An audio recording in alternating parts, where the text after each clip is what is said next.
This lesson is the introduction to chemical reactions, also known as writing sentences. In chemistry, as we finish up chemula, really? Chemical formulas and names, we can sort of think of those as the words of the chemical language. Similarly, ions and elements can be thought of as the letters of the chemical language. When we put those ions and symbols together in the right way, we make words, like H2SO4 is a word, sulfuric acid, or NaBr is a word, sodium bromide. And once we combine those into words, we can then begin to make sentences. The sentences in chemistry are chemical reactions. So what is a chemical reaction? Well, a chemical reaction is a process in which chemical bonds are broken and reformed, and a new substance is produced. You go from something with one chemical formula to something with a different chemical formula. You actually break the bonds. We did the section on bonding.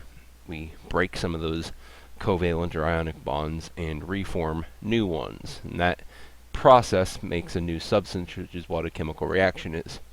So let's take the sentence, the English sentence, hydrogen and oxygen make water. And let's talk about how we're going to write the chemical reaction sentence out of that English sentence. So we have hydrogen and oxygen make water. So the key difference in a reaction, remember, is we have chemical bonds broken and reformed, a new substance is produced. So we have things that we had before the reaction, and then that which we have after the reaction, and those are different things. So if we go here, what are the things? We have to identify the things that go before and after the reaction. And here's a little key here for us. I'm going to introduce you to this thing here in a little bit. That's the reaction arrow. But all you need to know about right now is that that kind of shows us the dividing line between what we had before the reaction happened and what we had after the reaction happens. And so as you're reading words and you're trying to make sense of where that arrow should go and what you had before and what you had after, you need to look at words, some key words that give away words that you have an arrow. Things like anything that makes or produces, yields, decomposes, combusts, forms. And so the before and the after are kind of always broken up by that word. Now that doesn't always mean that all the things before that word are before and after the word are after. You actually got to be able to read and make sense of what's going on. You could, for example, say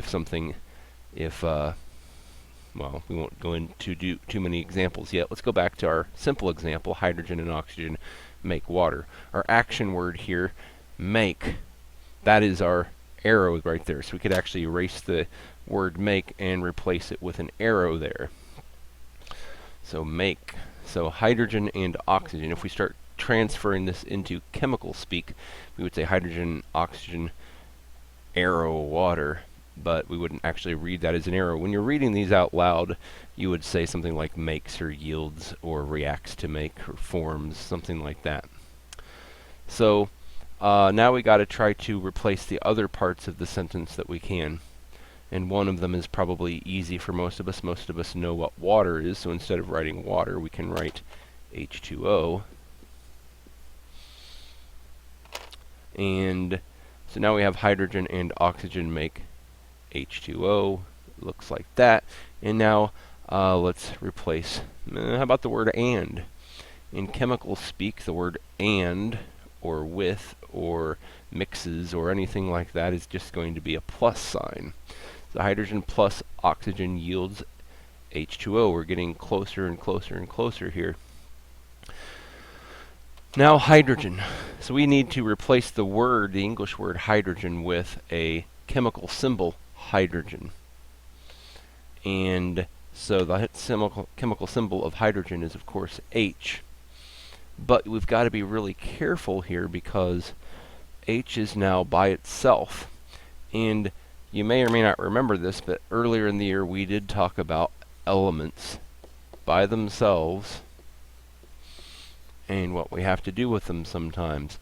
If the element is H, hydrogen, oxygen, fluorine, bromine, iodine, nitrogen, or chlorine, then it is a diatomic. It comes in pairs. It comes in pairs. Is that a pair right there? No, that's just H. We need to fix that. We need to make it a diatomic. How do you make H a diatomic? We make it a diatomic by giving it a subscript 2. So now we have H2 plus oxygen yields H2O. And finally, the oxygen needs to be replaced by its symbol. And so we would write oxygen, but again, that's one of our Hofbrinkel elements. We put O2. Now, to kind of organize this into the way it would normally look now, let's kind of keep these all on one line. Hydrogen plus oxygen yields water, H2O. So there we go. We've written our first chemical reaction. We took it from an English sentence into a chemical sentence. And we have, before the reaction, we had hydrogen and we had oxygen.